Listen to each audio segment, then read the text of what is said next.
Good morning class.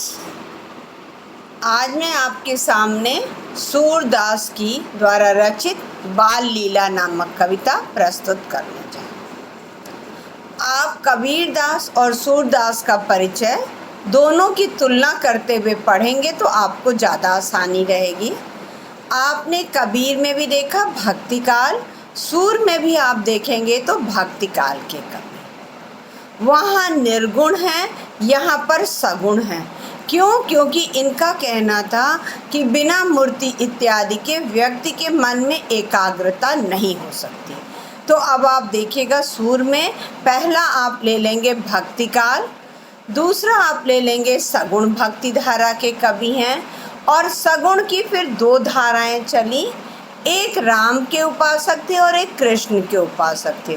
Tulsidas जो थे वह राम की उपासना करते थे, इसलिए हम उन्हें राम भक्ति शाखा कहते हैं, और सूरदास कृष्ण के उपासक थे, इसलिए हम उन्हें कृष्ण भक्ति शाखा के कवि कहते हैं। अब आप देख लीजिए, सूरदास के लिए आप जब परिचय देने लगेगा आप भक्ति काल कर दीजिएगा पहला पॉइंट।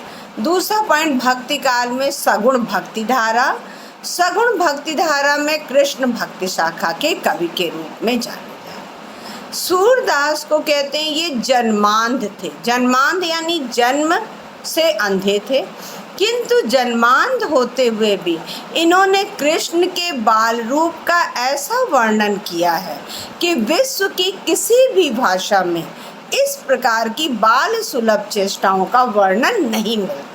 इसीलिए हम लोग सूरदास को वात्सल्य रस का सम्राट कहते हैं। वात्सल्य रस वह रस होता है जो कि माँ और बच्चे के बीच का संबंध होता है, जिसकी अनुभूति सिर्फ की जा सकती, यानी माँ बच्चे की चेष्टाओं को देख करके या बच्चों के क्रियाकलापों को देख करके जिस प्रकार का आनंद अनुभव करती है उसे हम वात्सल्य रस कहते हैं। तो अब आप देख लीजिए, पहला आपने किया भक्ति काल, सगुण भक्ति धारा, कृष्ण भक्ति शाखा।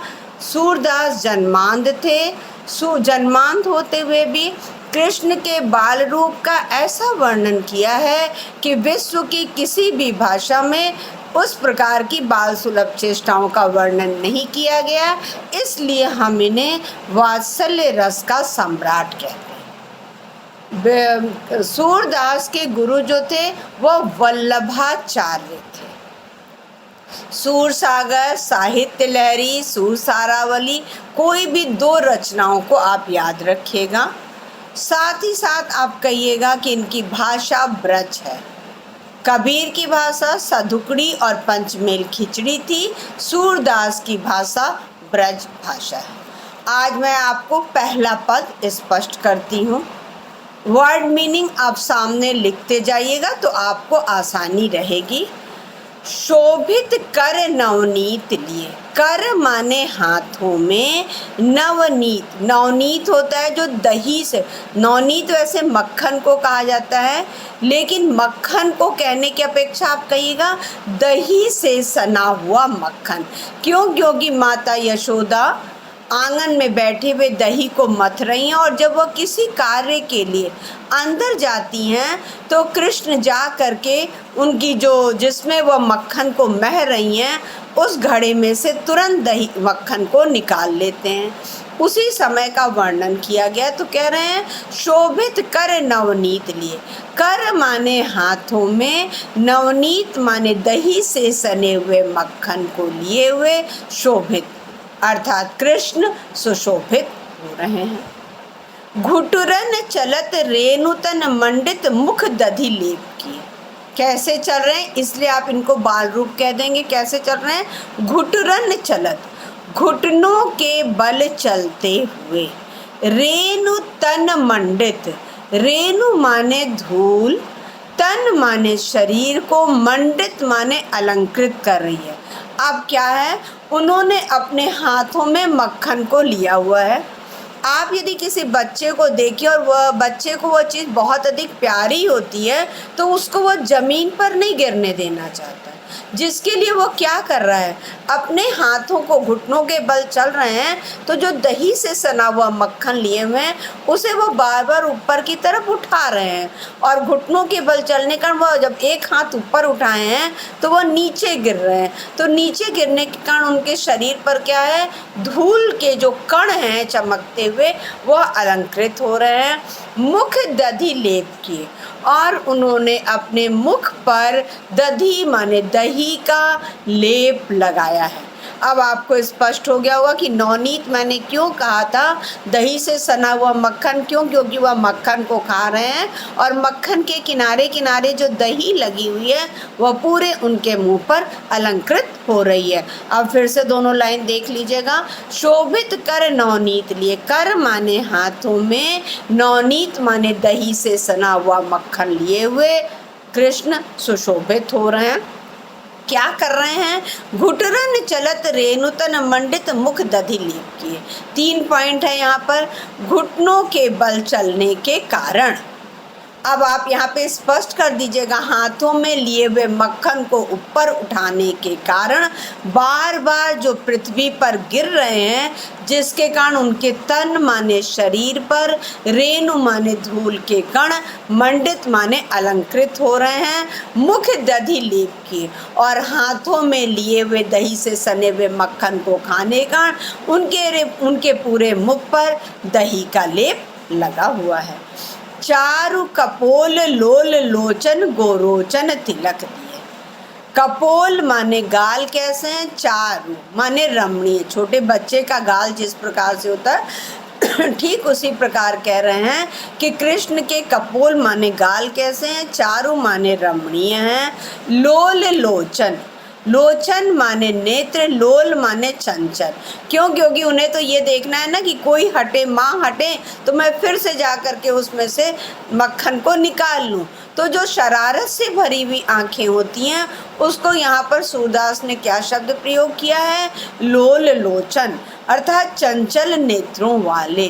और गोरोचन तिलक दिए, और माथे पर उन्होंने क्या किया, गोरोचन होता है जो पीले चंदन का किनारे किनारे होता है और बीच में लाल रोली का तिलक लगा होता है, उसको गोरोचन कहते हैं।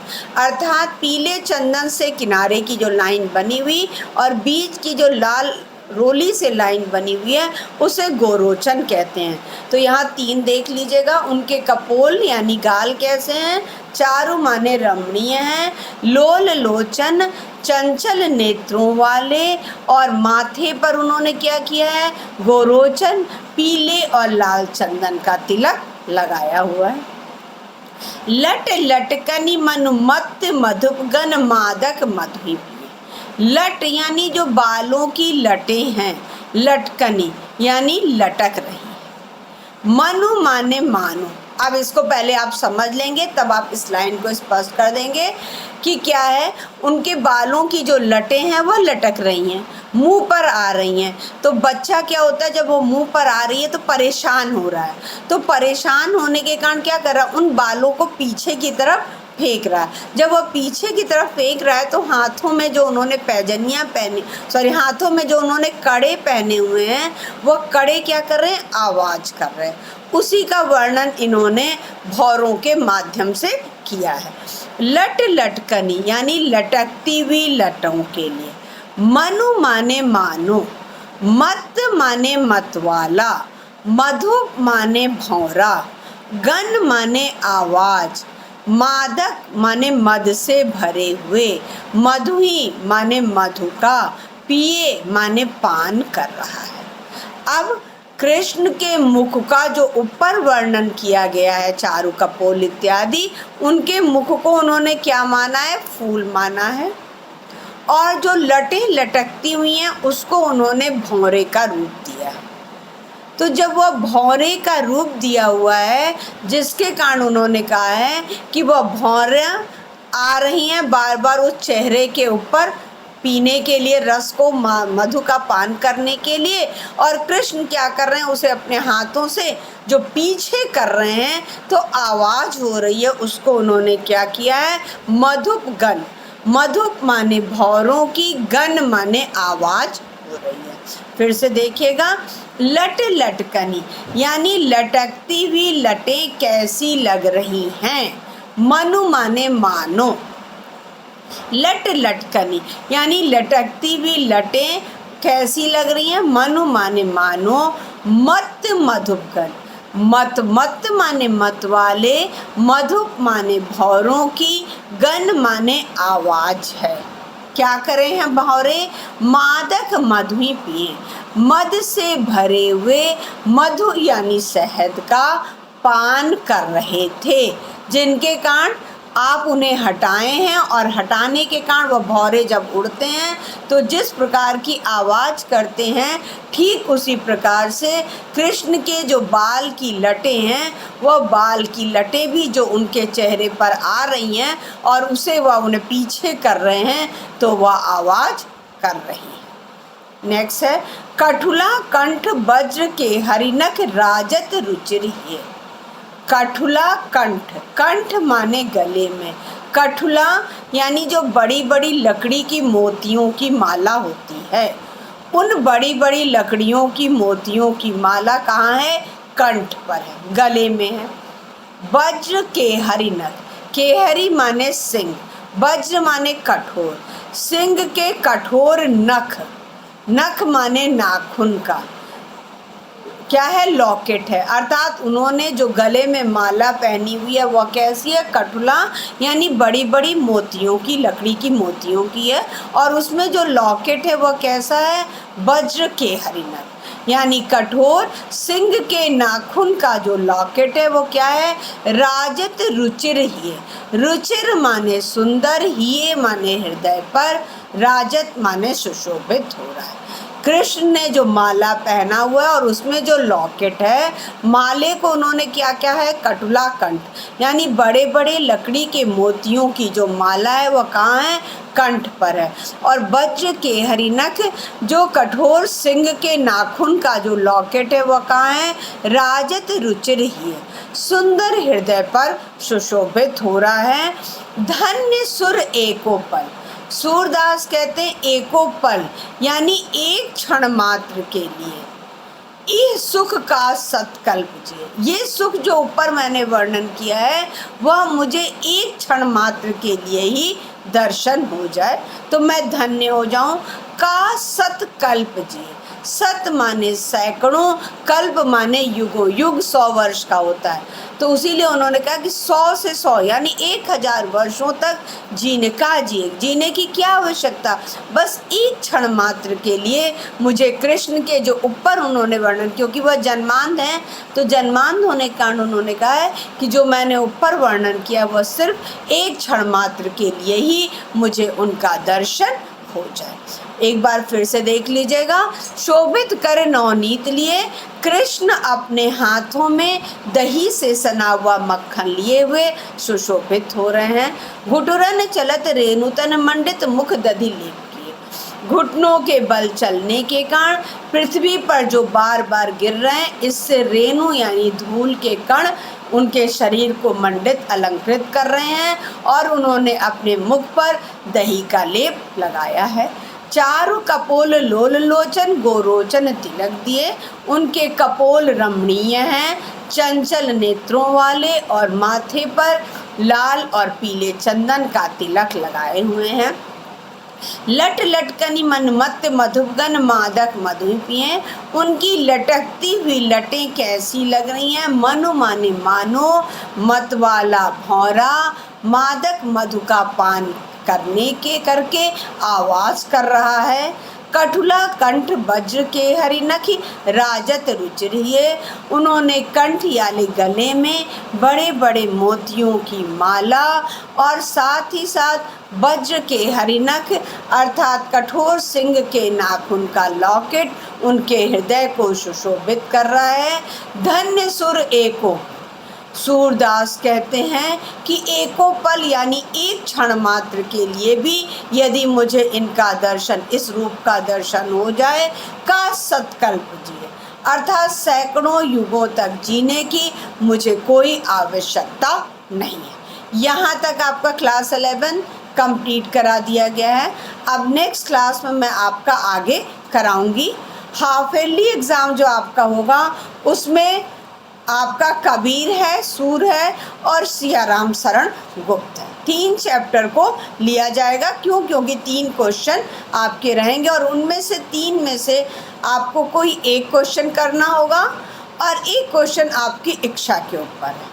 लेकिन एक चीज़ क्लास 11 ध्यान दीजिएगा कि अगर आप साथ में करते जाइएगा तो आपको स्पष्ट तो होगा ही, साथ ही साथ और आप उतने ही अच्छे से प्रस्तुत कर सकेंगे। कबीर आपका कंप्लीट हो गया है, सूर आप साथ में करते जाइए। आषाढ़ के एक दिन में या किसी में कोई दिक्कत हो तो वह आपको क्लास कमेंट बॉक्स दिया गया है, वहाँ पर आप लिख करके भेज सकते हैं ताकि मुझे भी पता चले कि किसको समझ में आ रहा है, किसे नहीं आ रहा है।